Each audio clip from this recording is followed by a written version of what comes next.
નમસ્કાર દર્શક મિત્રો, તો લોકસત્તા શોમાં આપનું સ્વાગત છે।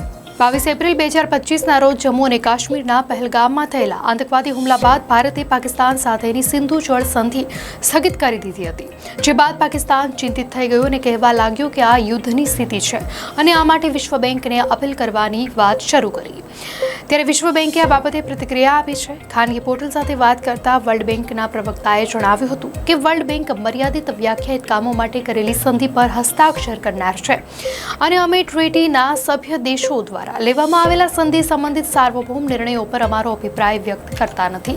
આ સંધિ સસ્પેન્ડ થયા બાદ દેશવાસીઓના મનમાં એક પ્રશ્ન છે કે આ સંધિ સસ્પેન્ડ થવાથી પાકિસ્તાનને કેટલું નુકસાન થશે, બંને દેશો વચ્ચે થયેલી સિંધુ જળ સંધિનો અર્થ શું છે અને પાકિસ્તાનને કેટલું નુકસાન થશે। ત્યારે આ અંગે કેન્દ્રીય જળ આયોગના ભૂતપૂર્વ વડા ખુશવિંદર વોરાએ કહ્યું કે સિંધુ જળ સંધિ સસ્પેન્ડ થયા પછી અમે પાડોશી દેશ પાકિસ્તાન સાથે માહિતી શેર કરવા માટે બંધાયેલા નથી। ત્યારે આ અંગે કેન્દ્રીય જળ આયોગના ભૂતપૂર્વ વડા ખુશવિંદર વોરાએ કહ્યું કે સિંધુ જળ સંધિ સસ્પેન્ડ થયા પછી અમે પાડોશી દેશ પાકિસ્તાન સાથે માહિતી શેર કરવા માટે બંધાયેલા નથી। તેમણે કહ્યું કે અત્યાર સુધી આપણે સિંધુ જળ સંધિ હેઠળ કેટલીક બાબતો પર બંધાયેલા હતા, પરંતુ સૌપ્રથમ આપણા માટે જાણવું જરૂરી છે કે આ સંધિ હેઠળ કઈ નદીઓ આવરી લેવાય છે।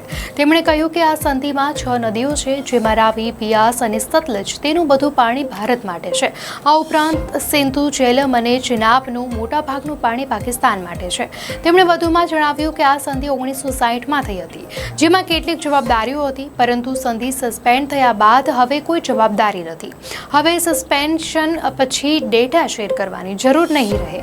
ભારત અને પાકિસ્તાન કમિશન વચ્ચે કોઈ બેઠક થશે નહીં। આ ઉપરાંત પાકિસ્તાનથી પણ લોકો અહીં કયા પ્રોજેક્ટ ચાલી રહ્યા છે તે જોવા માટે આવતા હતા, હવે તેની પણ જરૂર રહેશે નહીં। તેમણે કહ્યું કે અમારે તેમને અમારા બનાવેલા પ્રોજેક્ટ્સ વિશે પણ માહિતી આપવાની હતી।